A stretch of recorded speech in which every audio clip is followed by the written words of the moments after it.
आइए हम प्रार्थना करें। वचन सुनने से पहले अपने आप को तैयार करें ताकि परमेश्वर की महिमा हमारे पूरे जीवन से, संपूर्ण जीवन से उसकी महिमा हो। प्रभु यीशु, हम एक बार फिर आवाज़ को सुनने के लिए आए हैं। तेरी शीरीन, तेरी मीठी स्वीट वॉइस को we want to listen Lord. Lord Jesus, open our ear, we want to listen Jesus. And Lord, open our eye, we want to see you, Lord Jesus. We want to feel your presence in the church, Lord Jesus. We want to feel that you are moving this church, Lord. You are in your sanctuary according to your word when you are 12-year-old. प्रभु यीशु, मेरे मुंह के बोल, मेरे हृदय के विचार तुझे घृणीय हो। प्रार्थना यीशु के नाम से, आमीन। Please be seated.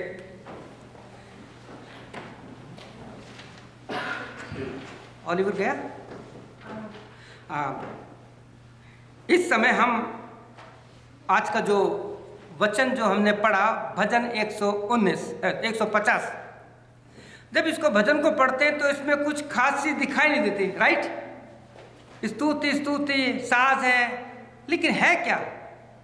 आप जैसे कि जानते, एक आदत है मेरी, चर्च से जाने के बाद एवरी संडे अपने आप को फ्रेश करके खाना वाना खाने के बाद अकेले में बैठ के ही कहता हूँ, प्रभु next Sunday I have to proclaim your living word.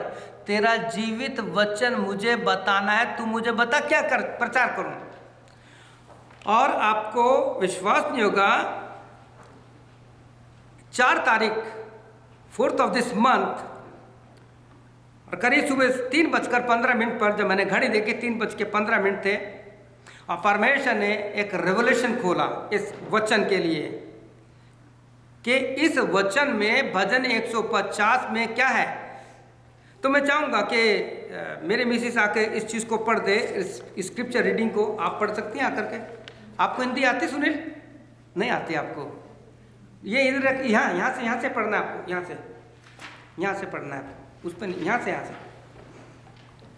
आप अपनी किताब में निकाली बाइबल में से द बुक ऑफ डिटोनॉमी 29 प्लीज खोलिए 29। उसके बाद 1 कोरिन्थियंस 2 अध्याय 1, 2, 3 को पढ़ेंगे प्लीज। डिटोनॉमी व्यवस्था विवरण 29 और उसका 29वां आयत। डिटोनॉमी व्यवस्था विवरण 29।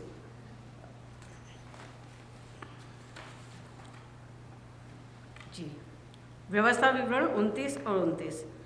गुप्त बातें हमारे परमेश्वर यहोवा के वश में हैं, परंतु जो प्रकट की गई है वे सदा के लिए हमारे और हमारे वश में रहेगी, इसलिए कि इस व्यवस्था की सब बातें पूरी हो जाए। इसके बाद हम पढ़ेंगे 1 कोरिन्थियंस, 1 कोरिन्थी 20 अध्याय यानी पहली आयत, 1 कोरिन्थियंस 2 अध्याय और उसकी 1 आयत 1 से 5 तक हम पढ़ेंगे। 1 कोरिन्थियंस 2 अध्याय उसके 1 से 5, 1 कोरिन्थी 20 अध्याय 1 से 5। हे भाइयों, जब मैं परमेश्वर का भेद सुनाता हुआ तुम्हारे पास आया तो वचन या ज्ञान की उत्तमता के साथ नहीं आया, क्योंकि मैंने यह ठान लिया था कि तुम्हारे बीच यीशु मसीह वरन क्रूस पर चढ़ाए हुए मसीह को छोड़ और किसी बात को न जानूं। और मैं निर्बलता और भय के साथ और बहुत थरथराता हुआ तुम्हारे साथ रहा, और मेरे वचन और मेरे प्रचार में ज्ञान की डुबाने वाली बातें नहीं, परंतु आत्मा और सामर्थ का प्रमाण था, इसलिए कि तुम्हारा विश्वास मनुष्य के ज्ञान पर नहीं परंतु परमेश्वर की सामर्थ पर निर्भर हो। प्रभु इस वचन पर आशीष दे। जैसे कि आपके साथ हमने ये पढ़ा, डिटोनॉमी 29 और 29 व्यवस्था विवरण 29। गुप्त बातें हमारे परमेश्वर यहोवा के वश में है, परंतु इन अंतिम दिनों में परमेश्वर आपके बीच में अपने सेवकों के द्वारा वो भेद जो गुप्त है उसको खोल रहा है, ताकि परमेश्वर की व्यवस्था की सारी बातें पूरी हो। देखिए, परमेश्वर ने अपने वचन में सारी बातों को पुराने नियम में, ओल्ड टेस्टामेंट में परमेश्वर ने किस प्रकार से समय समय पर उसको पूरा किया, और उसको हम देखते हैं वो सारी बातें थी यीशु मसीह में क्रूस पर पूरी हुई है और यीशु ने आपके लिए और हमारे लिए वो व्यवस्था की बातों को, उन सारी नई चीज़ों को क्रूस पर जाके पूरा किया और कहा इट इज फिनिश। एक समय की बात है, एक प्रभु के सेवक, ध्यान से सुनिए, प्रचार कर रहे थे स्टेज पे, बड़ी कैंपेन चल रही थी, रिवाइवल मीटिंग थी, तो प्रभु यीशु मसीह के बारे में बता रहे थे कि प्रभु यीशु मसीह ने हमारे लिए क्या क्या किया। तो XYZ उनका नाम नहीं लूंगा मैं, प्रभु के सेवक ने अपनी बायोग्राफी में लिखा था, उनका नाम इस समय लेना अच्छा नहीं है। एक बहन जो थी, जो एक धार्मिक संस्था की लीडर थी, वो स्टेज पे आ गई और कहा कि आप कह रहे प्रभु यीशु मसीह ने ये किया, आपके धर्म में क्या है? देखिए हमारे धर्म में कितना है कि हमें ये करना पड़े, do do do do do, ये करो ये करो ये करो, हमें करना पड़ता है। आप क्या करते हैं? प्रभु का सेवक खुश हुआ और कहा देखो भैया, हमारे को परमेश्वर ने कहा है कि हमें कुछ नहीं करना, हमें केवल उसकी वचन की बातों को मानना है, ताकि जो काम हम नहीं कर पाते, यीशु ने कहा it is finished, it is done, यीशु ने कर दिया उसे। अब हमें क्या करना है? हमें वो करना है कि परमेश्वर के वचन में जो कुछ लिखा है उसे हमें अपने जीवन में लेना है। जैसे साम गीत शास्त्र 119:11 में लिखा है कि परमेश्वर देख, मैंने तेरे वचन को अपने हृदय में ले लिया है। क्यों? ताकि तेरे विरुद्ध में पाप ना करूं। पौलुस ने इसी बात को भी आपके साथ बांटा है, भजनकार ने लिख दिया। पौलुस जो कुरूसी 2:6 में कहता है, 6 और 7 में, कि जैसा तुमने मसीह को प्रभु करके ग्रहण किया, लिसन केयरफुली, जैसा तुमने मसीह यीशु को प्रभु करके अपने जीवन में ग्रहण किया है। किसको? वचन को। यीशु वचन है, यीशु मसीह पवित्र आत्मा है। वचन पवित्र आत्मा से देहधारियों का हमारे पास आया और ये वचन हमारे हाथ में है। कहते इस वचन को, इस यीशु को जैसा तुमको ग्रहण करना चाहिए, अगर ग्रहण कर लिया है, उसको ले लिया है, तो उसी में जड़ पकड़ते और बढ़ते जाइए। कैसे बढ़ते जाइए? आप कुलुसी 3:16 पढ़िए, वहां पे लिखा है कि प्रभु यीशु मसीह को, प्रभु यीशु मसीह जो वचन है, प्रभु यीशु जो पवित्र आत्मा है, उस पवित्र आत्मा के वचन को अपने हृदय में गहराई से बचने दो, अपनी हड्डियों में, अपने मांसपेशियों में, अपनी नसों में, अपनी आंख में, अपने संपूर्ण जीवन में बसने दो। और जब ये ऐसा होगा तो प्रिय भाइयों बहनों, जैसे भजन 150 में लिखा है कि यहाँ की स्तुति करो, ईश्वर के पवित्र स्थान में उसकी स्तुति करो, उसके सामर्थ्य से भरे हुए आकाश मंडल में उसकी स्तुति करो। कैसे स्तुति करो? अब कितने लोग हैं, मैंने चर्च में बताया है, आप आसमान की तरफ कितने बार देखते हैं? आज फिर सिखा रहा हूं आप लोगों को। एवरीडे मैं आकाश की तरफ देखता हूं। अभी तो नहीं दिखाई देगा मुझको, लेकिन विश्वास से कहता हूं। क्या कहता हूं? प्रभु इस समय आकाश में बहुत से प्लेन जा रहे हैं, कुछ उतरने वाले हैं, कुछ चढ़ने वाले हैं, कुछ ट्रैक पे आ गए हैं और कुछ अपनी मंजिल पे पहुंचने वाले। प्रभु उनको सबको उनकी मंजिल पे पहुंचा। ये मेरी आराधना को ग्रहण कर, क्योंकि तूने कहा है कि मैं अपनी आंखें पर्वतों की ओर उठाऊंगा, मैं अपनी आंखें स्वर्ग की ओर उठाऊंगा, मैं अपनी आंखें आसमान की ओर उठाऊंगा और तेरी आराधना करूंगा कि प्रभु जितने लोग हैं तू उनको उनके स्थान पर सही सलामत पहुंचा। आमीन, हालेलुया। यह है परमेश्वर का वचन, भजन 150 आकाश मंडल में।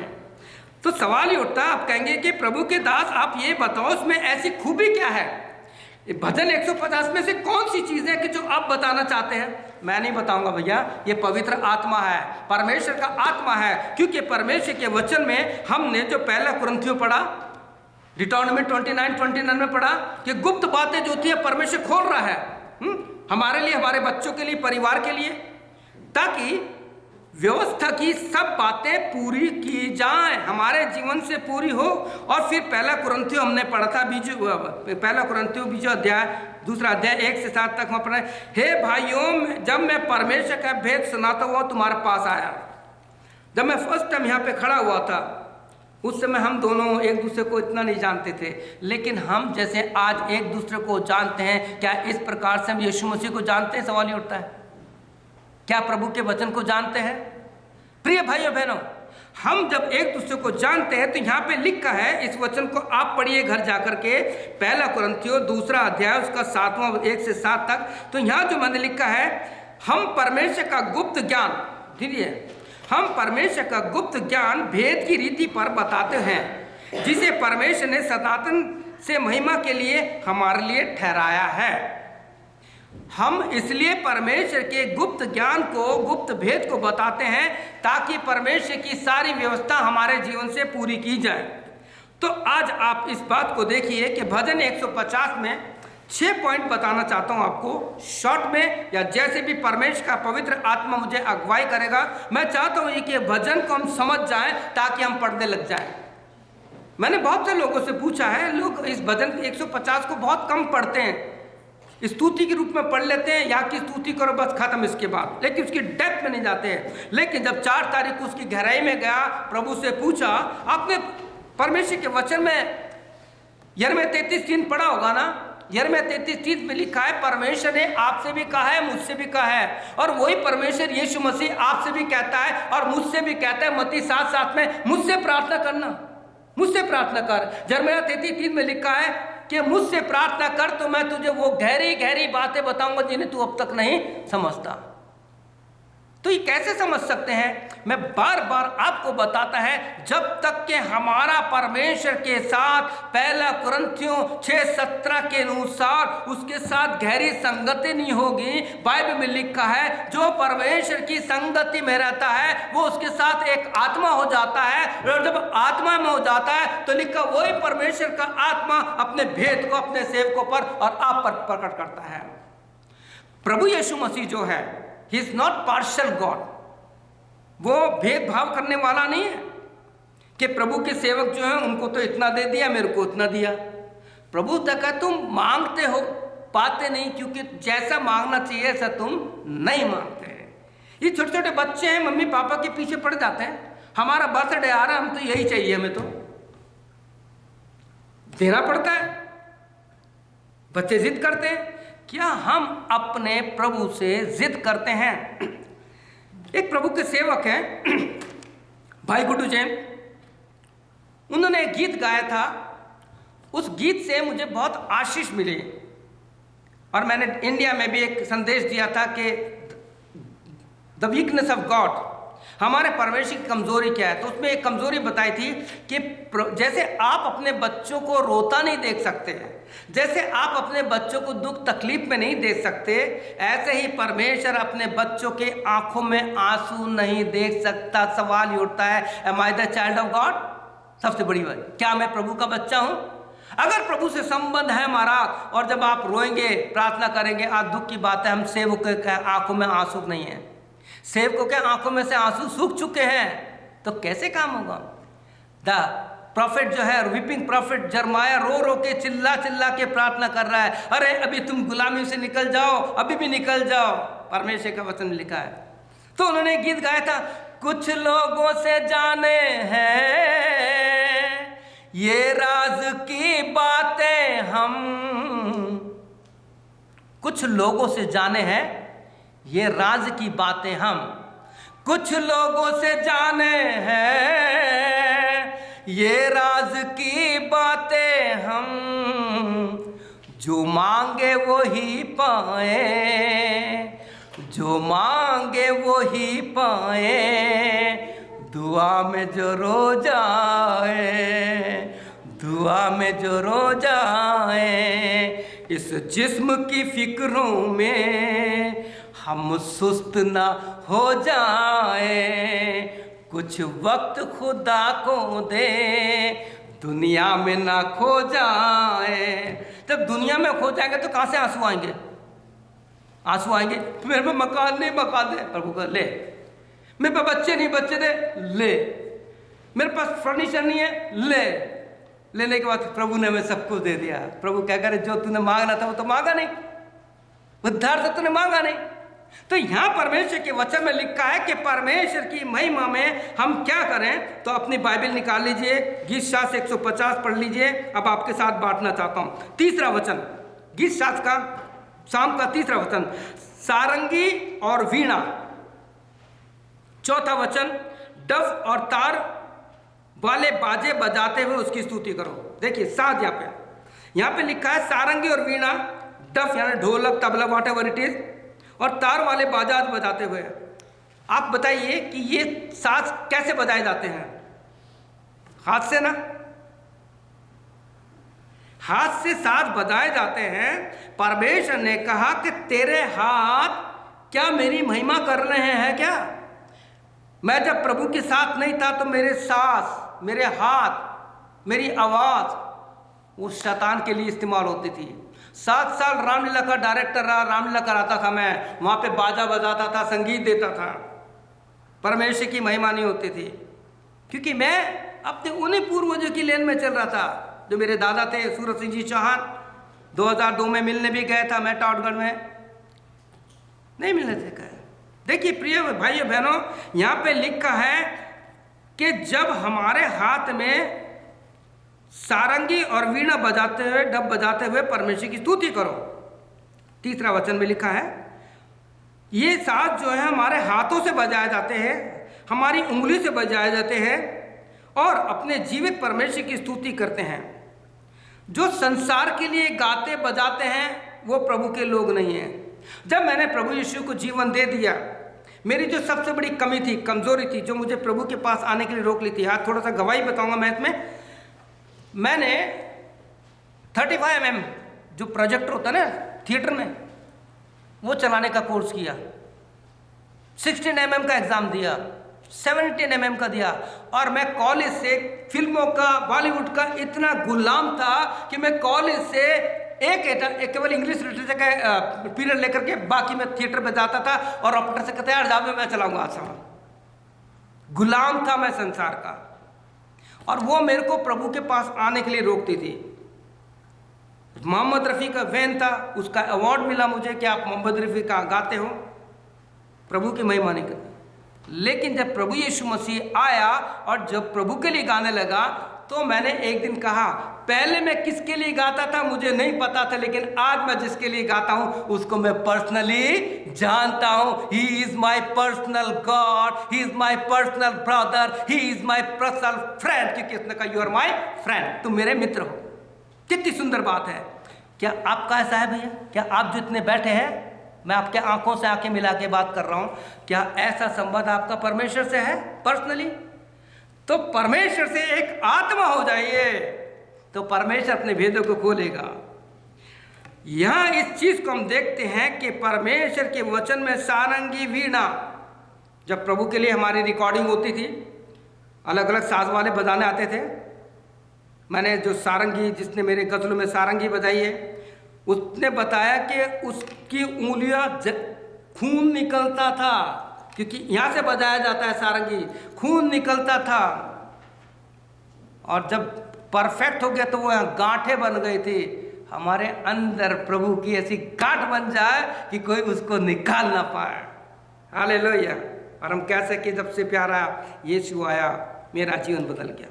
दूसरा, तीसरे वचन में लिखा है नरसिंगा फूंकते हुए उसकी स्तुति करो। नरसिंगा, ट्रम्पेट, ये कैसे बजाया जाता है? अगर आपके पास सांसें नहीं है तो कैसे बजाएंगे आप लोग? परमेश्वर के वचन में जो कुछ परमेश्वर ने टाइप करवाया, लिखा, वही पढ़ के बता रहा हूं। जिसके जीवन में जीवन का सांस है वही नरसिंगा फूंक सकता है। हमें अपनी सांसों से अपने परमेश्वर की स्तुति करनी है। केवल इसी जीवन में हम में जो सांस या जीवन है, यही हमें प्रभु के आगे उसकी महिमा के लिए बढ़ाएगा। यदि सांस चल गई तो उतर गई तो हम कुछ नहीं कर सकते। लेकिन आज क्या हो रहा है? सवाल ही उठता है कि क्या हमारी सांस से हम परमेश्वर की महिमा करते हैं? सवाल ही उठता है। हमारे फेफड़ों में क्या वो जान है जो परमेश्वर की महिमा कर सके? उम्र के हिसाब से बीमारी के कारण तकलीफ हो जाती है, सांस चढ़ती है, लेकिन उसमें भी अगर हमारा परमेश्वर प्रभु यीशु से गहरा संबंध है तो मैं बताना चाहता हूँ प्रभु की महिमा हमारी इस सांस से बराबर होती रहेगी। बस आपको थोड़ा थोड़ा बता रहा हूँ। अब इसमें आप कितना खोद के निकाल सकते हैं, आप कितना इसके डेप्थ में जा सकते हैं, ये आपके ऊपर निर्भर है। क्योंकि मैंने तो बहुत कुछ खोजा है और बहुत कुछ बोल सकता हूँ मैं इस पर। बस खास ही बातें हैं कि परमेश्वर ने जो सांस आपको दी है, परमेश्वर ने जब आदम हवा को बनाया तो उसमें परमेश्वर ने अपना सांस दिया है। ये परमेश्वर की अमानत है, आपकी नहीं है। हमें इन सांसों से परमेश्वर की महिमा करनी है।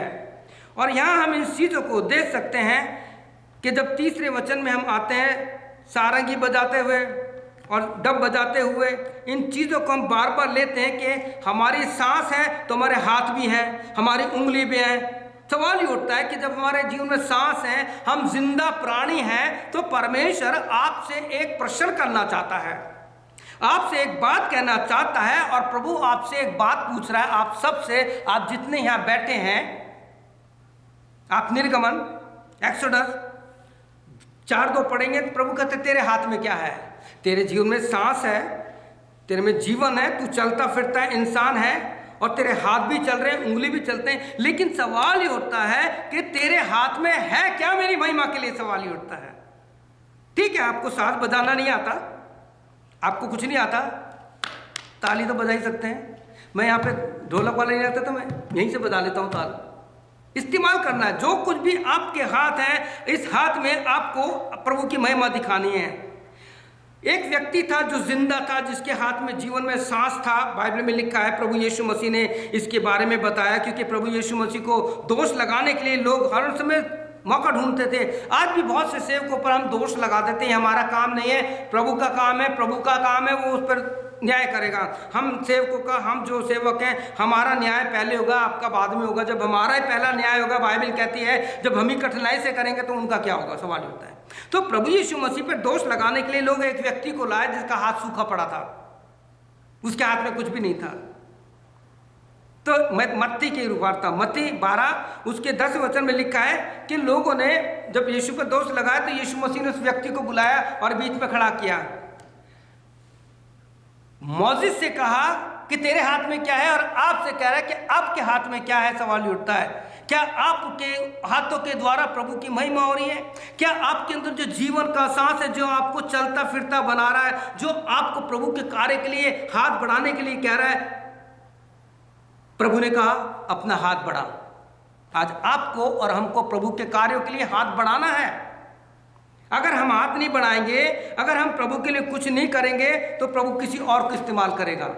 आप ये मत सोचिए, या मैं ये नहीं सोचूं कि मैं अगर चर्च में नहीं आऊँगा, मैं चर्च में काम नहीं करूँगा तो प्रभु का काम नहीं होगा। प्रभु किसी और को इस्तेमाल कर सकता है।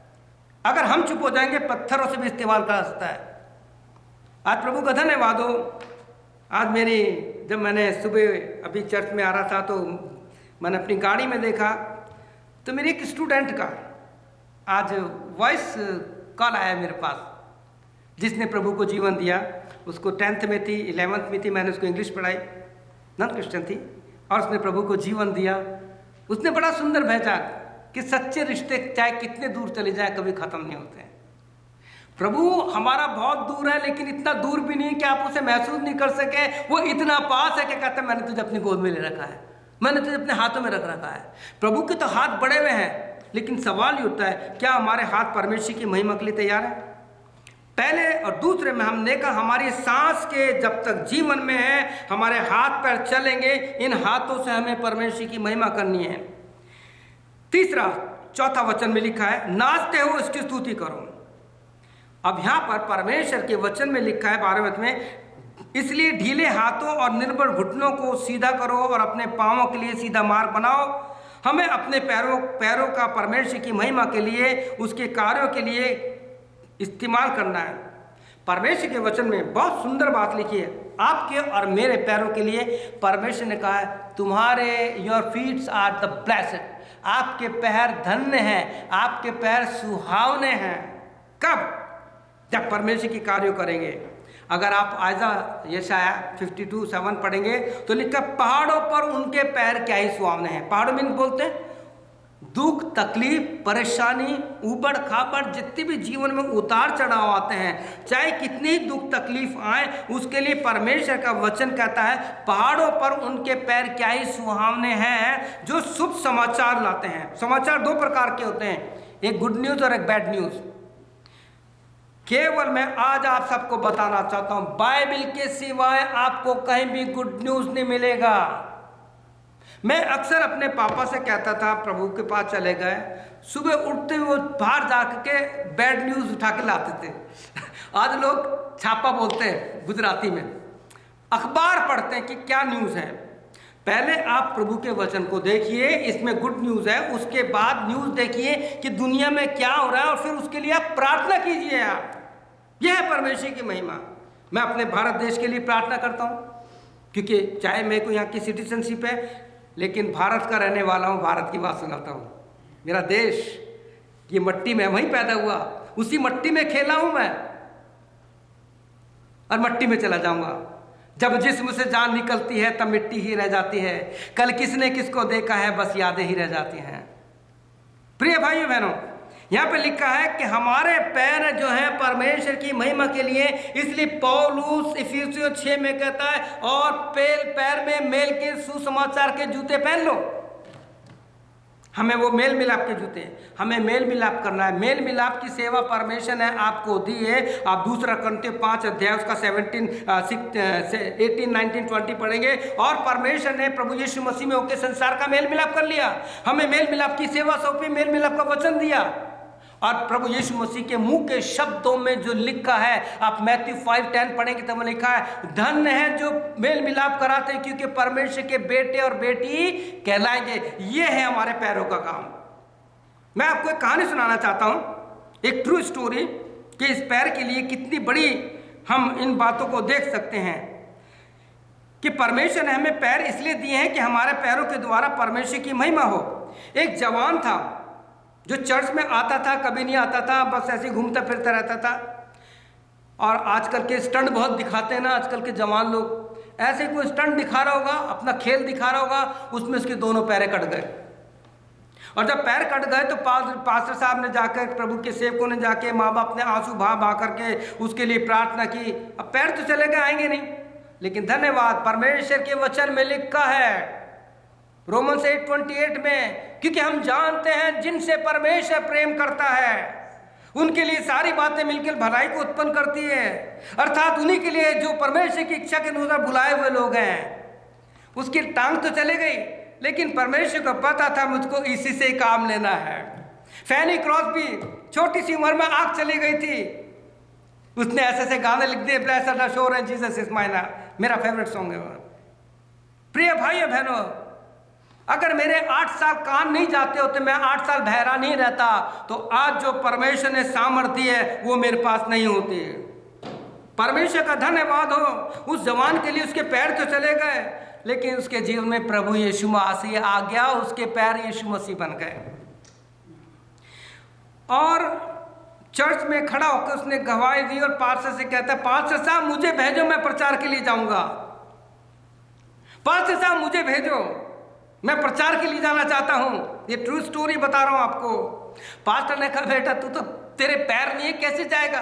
उन्होंने कहा, नहीं पास्टर साहब, मैं लोगों को बताना चाहता हूं, जब तक मेरे पैर थे मैंने प्रभु का काम नहीं किया, लेकिन अब व्हील चेयर है, जो भी है, मैं इसके द्वारा लोगों को एक चैलेंज देना चाहता हूं। जब मैं 2 पैर ना रहते हुए प्रभु का काम करता हूं, तो तुम्हें भी अपने इन 2 पैरों को प्रभु के लिए इस्तेमाल करना है। पहाड़ों पर उनके पैर क्या ही सुहावने हैं।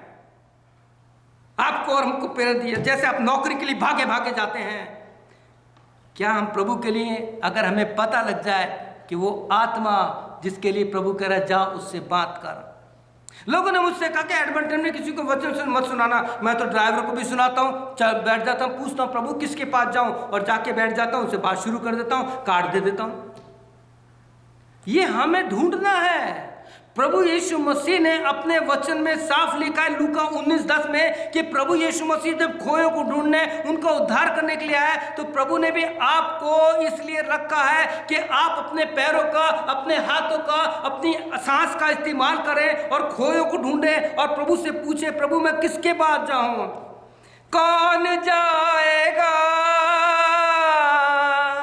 कौन जाएगा,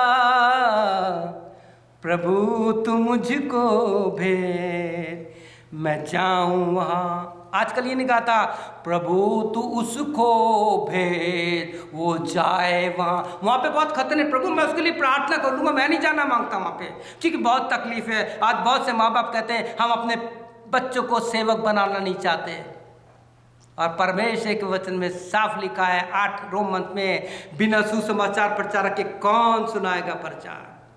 आज के लोग बच्चों को प्रभु की सेवा में भेजना नहीं चाहते, उन्हें सब कुछ सिखा रहे हैं लेकिन परमेश्वर का वचन नहीं सिखा रहे हैं। सोचिए, उन्हें सब कुछ दे रहे हैं, उनके हाथों में क्या है इस चीज को देके, लेकिन उनके ना तो हाथों में और ना जीवन में परमेश्वर का वचन है, तो परमेश्वर की महिमा कैसे होगी, सवाल ही उठता है। प्रिय भाई बहनों, इस भजन 150 में परमेश्वर आपसे और मुझसे कहना चाहता है कि हम परमेश्वर की या की स्तुति करें, उस ईश्वर की आकाश मंडल में उसकी स्तुति करें। आकाश को देख के और प्रभु से कहे, प्रभु ये सूरज तो कभी भी गिर सकता है, लेकिन धन्यवाद हो ये तेरा कहना मानता, मैं नहीं मानता। सुनिए, देखिए आकाश में, लेकिन समय आ गया। मलाकी 4:1 में लिखा है, अब समय आ गया, डेली आग लग रही है, बम फट रहे हैं, बंदूकें चल रही हैं, लोग मर रहे हैं, आग शुरू हो चुकी है। And very soon that fire is coming on this earth. एक और आपके लिए बताना चाहता हूं, चौथा कहता है बांसुरी और नरसिंगा फूंकते हुए उसकी स्तुति करो। अब यहाँ पे आपने कहा, पहले तो आपने बताया था सांस के लिए, अब ये सांस के लिए नहीं है। यहाँ पर हम इस चीज को देख सकते हैं कि बांसुरी और नरसिंगा मुंह से बजाया तथा होठ से बजाया जाता है। अब आपके साथ में थोड़ा प्रैक्टिकल करना चाहता हूं। आप ये बताइए, बिना होठ के आप बांसुरी बजा सकते हैं? चलो आपसे एक प्रैक्टिकल करना चाहता हूं। आप जितने बैठिए, करेंगे तो आपका भला होगा, नहीं करेंगे तो आप समझ नहीं पाएंगे। अपने होठों को पढ़िए, पकड़िए होठों को, ऐसे बंद करो ना आप भी यार, होठ को पकड़ो। आप पकड़ेंगे तो भैया आप भी कर लो ना बहन जी, आप भी नहीं करेंगे आप तक, चलो ठीक है नहीं करो। आप बोलो, पापा बोलो, बोल सकते हैं क्या? नहीं बोल सकते ना। तो होठ प्रभु ने दिए तो हम क्यों नहीं करते प्रभु के? हाँ हाँ बोलो पापा, प्रभु की प्रार्थना बोलो, बोल सकते हो, बोल सकते हो क्या? कहता है इन होठों को किस प्रकार से परमेश्वर के लिए इस्तेमाल करना है। मुझे नहीं पता, हम जब चर्च में आते हैं किस प्रकार से आते हैं, सवाल नहीं उठता। यहाँ लिखा है जो परमेश्वर ने बांसुरी बजाने के लिए कहा है, भजन 141 में लिखा है कि इसीलिए तूने जो मुझे होठ दिए हैं, प्रभु यीशु मसीह, अगर तू मेरे होठों की रखवाली नहीं करेगा, कहता है मेरे परमेश्वर मेरे मुख पर पहरा बिठा, मेरे होठों के द्वारा की रखवाली कर, मेरे होठों को संभाल कर रख। जिनके होठों में छाले हो जाते हैं ना, जिनके होठों में फट जाते हैं ना, इस मौसम में लोग रगड़ते हैं होठों को, रगड़ना तो पड़ता है, मतलब जब फट जाते तो उनको ऐसे बोला नहीं जा रहा, हंसा भी नहीं जा रहा मुझसे, तो हाथ दर्द होता है। अरे तो होठ दिए तो प्रभु की महिमा कर लो ना यार, है ठीक है ना। प्रिय भाइयों बहनों, परमेश्वर से कहो प्रभु मेरे होठों की रखवाली कर, इसमें कुछ तकलीफ नहीं होनी चाहिए, क्योंकि मुझे इन होठों से तेरे गीत गाना है। आगे फिर क्या कहते हैं, एक और वचन में प्रभु का वचन क्या कहता है, जब होठ हमारे काम करेंगे तो इन फेफड़ों से तो निकलेगी आवाज। आज लोगों ने इन फेफड़ों का क्या कर दिया, अलग अलग चीज खा करके फेफड़ों को ही उन्होंने गार्बेज बना लिया है। इट इज नॉट गार्बेज, हम कचरे की पट्टी नहीं है। हमें परमेश्वर का तो इसमें अपने वचन को डाल। बीड़ी, सिगरेट, गुटखा, तंबाकू, शराब, wine, cigarette and all these things are people are taking, all drugs are people is taking and they're destroying their lungs। और जब लंग्स खराब हो जाएंगे, उनकी सांस नहीं होगी तो कहाँ से सांस बजाएंगे? ट्रम्पिट फूंकने के लिए सांस लगती है। प्रिय भाइयों बहनों, परमेश्वर का धन्यवाद हो, परमेश्वर का दास कहता है प्रभु मेरे होठों की रखवाली कर ले, मेरे होठों को कुछ नहीं होना चाहिए। घर पे जाके और प्रैक्टिकल करना, होठ पकड़ पकड़ के आप बोलना, देखते कितना बोल सकते हैं आप। फिर नीति वचन प्रोवर्ब 4:24 में लिखा है, कहता है मेरे होठों की रखवाली करके मेरे मुंह से टेढ़ी बात ना निकले, कोई गलत बात नहीं निकले। और फिर 4:29 में लिखा है कोई गंदी बात तुम्हारे मुंह से निकले, गाली है ये गलत बात नहीं निकले। प्रिय भाई बहनों, परमेश्वर के वचन में लिखा है कि हमें परमेश्वर के महिमा के लिए जो होड़ दिए हैं, जैसे भजन 34:1 में लिखा है, मैं हर समय यहोवा को धन्य कहा करूंगा, उसकी स्तुति मेरे मुख से सदा होती रहेगी। अब मुख में क्या क्या है देखिए, मुख में पहली चीज है होठ, दूसरी चीज है जुबान, तीसरी चीज है दांत। जिसके दांत ही नहीं होते तो कैसे बोलता है, कैसे बोलते भैया है, सब साथ देते ना। और उसके बाद ये गाल है, इसने संभाल कर रखा है। एक बहन को चाइना में जो सजा मिली, चाइना में जो पहली कलीसिया बने, अगर आपको कभी इंडिया में कितने मिलते हैं, चर्च इन चाइना, वो बहन प्रभु के लिए गाती थी, उसको पकड़ लिया गया, पहला चांस दिया गया, ठीक है मैं प्रभु के लिए गाऊंगा, उन्होंने उसके गाल काट दिए। अब गा, कैसे गाइए? सुनिए, प्रभु ने आपको मुंह दिया और इनकी सेफ्टी के लिए प्रभु ने आपको होठ, दांत और जुबान दिए कि हम इसे संपूर्ण मुख से, दाऊद कहता है कि मैं हर समय अपने परमेश्वर की स्तुति करूंगा और उसकी स्तुति निरंतर मेरे मुख से होती रहेगी। प्रिय भाई बहनों, आगे पांचवा, ऊंचे शब्द वाली झांझ बजाते हुए परमेश्वर की स्तुति करो। आज के समय में तो साज बहुत चर्चेज में हो गए हैं और उन साजों का इतना दुरुपयोग हो रहा है कि परमेश्वर के, मैं कई वीडियो देखता हूँ, क्रिश्चियन सॉन्ग देता हूँ तो मेरे को डेवलिक लगते हैं सॉन्ग। उनके कपड़े देखो, उनके बाल देखो, हमारे जीवन से लगना चाहिए हम परमेश्वर का साथ बजाएं। जैसे दाऊद बजाता था तो शाऊल को चैन मिलता था। थोड़ी देर के लिए तो कूद लेते हैं, चलो लाइटें चल रही हैं, उसके बाद सब टफ। ऐसी आराधना प्रभु नहीं चाहता। प्रभु कहता है जो आत्मिक रूप से, हृदय की गहराई से, आत्मा में जो आराधना होती है, प्रभु कहता है आई वॉन्ट दैट वर्शिप। शोर वाली नहीं, आत्मिक आराधना जिससे आत्मा बचाए जाए। और अंत में एक और बात है, आनंद के महाशब्द। प्रिय भाई में, जब आप चर्च आते हैं तो कैसे आते हैं, सवाल ही होता है। आप चर्च में बैठे हैं तो कैसे बैठे हैं? चेहरे पे लोगों की खुशी दिखाई नहीं देती आजकल, पता नहीं उनका ध्यान कहाँ रहता है, सवाल नहीं उठता। अरे चर्च में आए तो खुश रहना चाहिए ना, है? आनंद के साथ, आनंद के साथ। पर परमेश्वर का वचन क्या कहता है खुशी के लिए? जब आप चर्च जीवते परमेश्वर की आराधना के लिए आते हैं, या जब आप चर्च आने के लिए तैयार होते हैं, तो क्या आपके जीवन में खुशी है? खुशी है आपके? आराधना सैटरडे को शुरू होनी चाहिए, सैटरडे को तैयारी होनी चाहिए हमारे कि प्रभु मुझे तैयार करके मैं तेरे भवन में जा रहा हूँ, या जा रही मुझे आनंद से भर कि जब तेरा वचन सुनूं तो मैं कहूँ प्रभु मैंने तेरा वचन अपने जीवन में ले लिया है। और यही वचन आशीष दे सकता है, यही वचन आनंद दे सकता है। प्रिय भाइयों बहनों, और यहाँ लिखा है यदि नहीं तो हमें अपने जीवन को जांचना है, परखना है, क्या मेरे जीवन में प्रभु की वो आनंद और शक्ति, सामर्थ्य है जो मुझे खुश रखती है। तो इसके लिए दाऊद क्या कहता है, भजन क्या कहता है? भजन 122 पढ़ेंगे, उसका एक वचन में लिखा है कि जब लोगों ने मुझसे कहा कि आओ हम परमेश्वर के भवन को चले तो मैं खुश हुआ।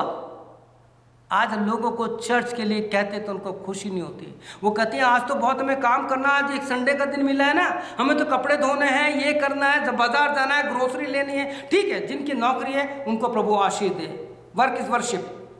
लेकिन अगर आप घर पे हैं प्रभु के दिन, इसको मैं संडे नहीं बोलता, मैं बोलता sons day, SON sons day, बेटे का दिन, उसके पुनरुत्थान का दिन। अगर आप उस दिन में आएंगे तो परमेश्वर ऑटोमेटिक आपके जीवन में खुशी डालेगा। और सैटरडे को जब आप प्रार्थना करेंगे और कहेंगे प्रभु यीशु, भजन 150 में लिखा है कि स्याह की स्तुति करो, ईश्वर के पवित्र स्थान में उसकी स्तुति करो, उसकी सामर्थ्य से भरे हुए आकाश मंडल में उसकी स्तुति करो, उसके पराक्रम के कामों के कारण उसकी स्तुति करो, अत्यंत पढ़ाई के अनुसार उसकी स्तुति करो। जब खुशी होगी, खुशी नहीं है, लोग गवाही देना नहीं चाहते, बोलो, अंदर से होना चाहिए। दाऊद कहता है मेरा कटोरा उमड़ रहा है, कहता है मैं इतना ओवरफ्लो हो चुका हूं कि मेरा कटोरा जो है बाहर तक छलका है। और किसी ने लिख दिया वो छलके मेरी आत्मा में छलके, मैं गाऊंगा मैं नाचूंगा, यीशु ने मुझे बचाया, कोई समझे या ना समझे मैं कैसे चुप रहूंगा, वो छलके छलके छलके छलके छलके दिन और रात। हालेलुया, प्रेज गॉड, प्रभु की स्तुति हो।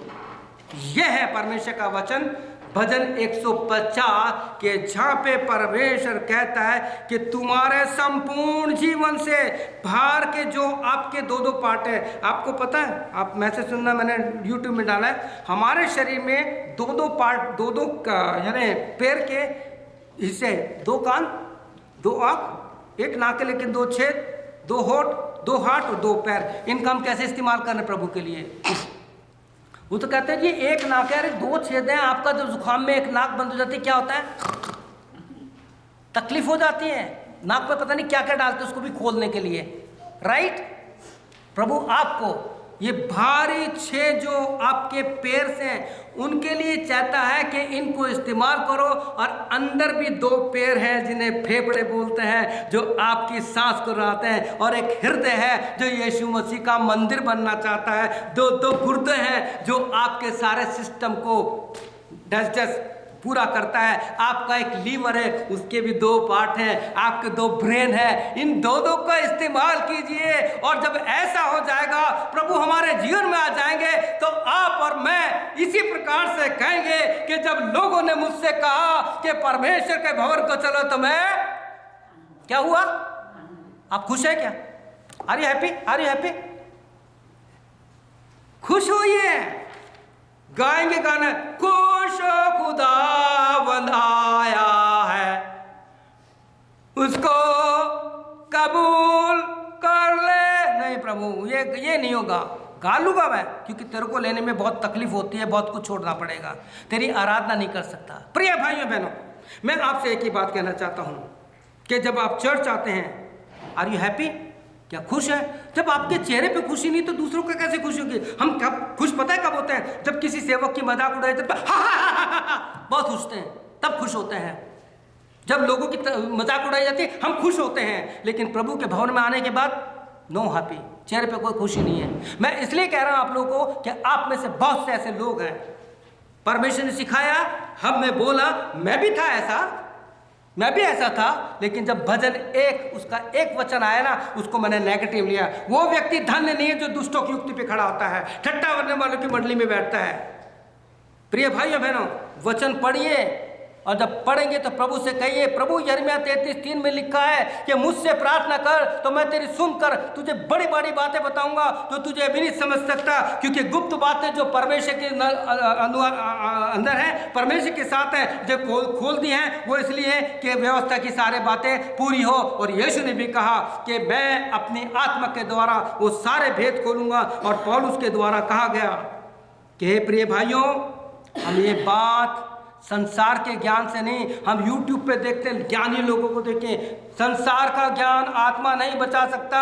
संसार का ज्ञान आपको कह सकता है यह क्या ज्ञानी है, लेकिन मूर्खों के द्वारा परमेश्वर अपनी महिमा करता है। परमेश्वर के वचन के द्वारा परमेश्वर अपनी महिमा करता है, क्योंकि 1 कुरिन्थियों 1 अध्याय उसकी 27-28 में लिखा है कि 5 लोग हैं जिनको परमेश्वर ने चुना। परमेश्वर जगत के मूर्खों को, निर्बलों को, तुच्छ को, अनपढ़ों को और जो नीचों को, जो कुछ भी नहीं है, उनको चुन लिया ताकि परमेश्वर के द्वारा महिमा करे। और ऐसे ही लोग कहते हैं, हे मेरे मन परमेश्वर को धन्य कह, जो कुछ मुझ में है उसके पवित्र नाम को धन्य कह। सच में परमेश्वर ने 4 तारीख को मेरे जीवन में जब इस भेद को खोला तो मैंने अपने आप को जांचा और परखा और सोचा, क्या प्रभु तेरी महिमा कर रहा हूँ? परमेश्वर का धन्यवाद हो कि परमेश्वर हमारे जीवन से, संपूर्ण जीवन से, भारी अंगों से, अंदर के अंगों से आपको बता दिया। बैठ करके आप गिनिए आपके शरीर में कितने अंग हैं और सबसे सीरियस अंग कौन सा है। कभी हार्ट ने कहा है यार आज रेस्ट करने वाले, 1 मिनट के लिए रेस्ट करा दे, 1 मिनट क्या कुछ सेकंड के लिए रेस्ट करता लेके भागता हॉस्पिटल। सुनिए, इसलिए परमेश्वर कहता है कि मेरे होठों के द्वारी की रखवाली करके इस मुंह से कोई ऐसा बात नहीं कि मेरे हार्ट का अटैक हो जाए, मेरे खून का दौरा बढ़ जाए और मेरा ब्रेन हैमरेज हो जाए। मैं तुम क्रोध करने वाला कहता हूं जो छोटी छोटी बात में क्रोध करते हो, आपका नुकसान है, मेरा नुकसान नहीं है। क्रोध करते हैं तो प्रभु के वचन में लिखा है कि हमें परमेश्वर की महिमा करनी है, स्तुति करनी है। तो आइए भजन 150 आप पढ़िए, अगर आपको चाहिए तो मैं प्रिंट आउट निकाल के दे दूंगा। उस पर और खोदिए, जितना खोदेंगे उतना ही आपको मीठा पानी निकलेगा, ताकि परमेश्वर की आपके और मेरे द्वारा परमेश्वर की महिमा हो, ताकि हम परमेश्वर की उन सारी बातों को जो उसने कहा कि देखो मैं अपनी सारी बातें पूरी करने पर हूँ, क्या उनमें से एक बात भी पूरी ना हो, सब होगी पूरी। तो आइए हम प्रार्थना करें, अपने सरों को झुकाएं और परमेश्वर से यही प्रार्थना करें कि प्रभु तू मेरे जीवन को अपने हाथों में ले और मुझे अपनी महिमा का कारण बना। मेरे शरीर से, मेरे अंगों से, मेरे संपूर्ण जीवन से तेरी महिमा हो, ताकि जब दाऊद ने परमेश्वर को अच्छी तरह से जांचा और जाना तो कहता है मैं हर समय यहोवा को धन्य कहा करूँगा, उसकी स्तुति निरंतर मेरे मुख से होती रहेगी। प्रभु यीशु हम आपको धन्यवाद देते हैं आज के वचन के लिए, इस प्रकाशन के लिए, इस रेवलेशन के लिए कि हम जैसे मूर्खों पर प्रभु संसार का ज्ञान नहीं, स्वर्गीय ज्ञान, स्वर्गीय प्रकाशन जो तो अपने पवित्र आत्मा के द्वारा खोलता है, वो आज मैंने समझा और जो समझा लोगों को समझाया, ताकि हम परमेश्वर अपने सारे अंगों के द्वारा, पूरे शरीर के द्वारा, जब तक हमारे जीवन में सांस है, इस सांस को हम तेरी महिमा के लिए इस्तेमाल करें। हर एक सुनने वाले भाई और बहन और बच्चों को आशीष दीजिए। प्रार्थना यीशु मसीह के नाम से मांगते हैं, आमीन।